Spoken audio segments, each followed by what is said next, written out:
Hello everyone, কী অবস্থা সবার? আশা করি ভালো। সবাই জানেন বর্তমানে বন্যা পরিস্থিতি কিন্তু আরও ভয়ানক হচ্ছে। এর মূল কারণ কিন্তু বর্তমানের অনাকাঙ্ক্ষিত পানি, মানে এক কথায় বলা যায় মরার উপর খাড়ার ঘা। অতিরিক্ত বৃষ্টিতে নতুন নতুন গ্রাম কিন্তু বন্যার শিকার হচ্ছে, কিন্তু কিছুই করার নেই আল্লাহর উপর ভরসা রাখা ছাড়া। ইতিমধ্যে আমাদের যশোরে কিন্তু বেশ শোচনীয় অবস্থা বিভিন্ন রোডে। আমরা ফান্ড কালেকশন করেছিলাম, বেশিরভাগ মানুষের মুখে কিন্তু একই কথা, ভাই আমরা দিছি এবং আরও দিব।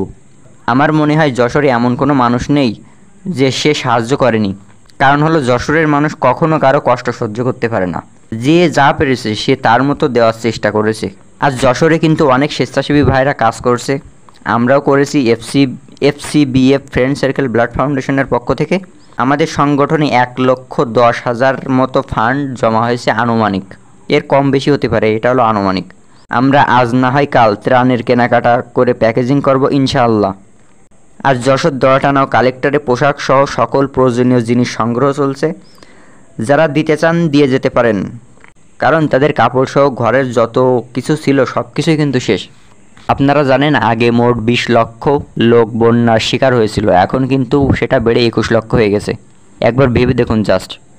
যাই হোক, কত পরিবারের ত্রাণ প্যাকেজিং করব এবং কি কি খাবার দিব ইনশাল্লাহ আপনারা কালকে দেখতে পারবেন, যাতে করে যারা ত্রাণের খাবার কিনতে চান তাদের সাহায্য হবে ইনশাল্লাহ। সবাই ভালো থাকবেন।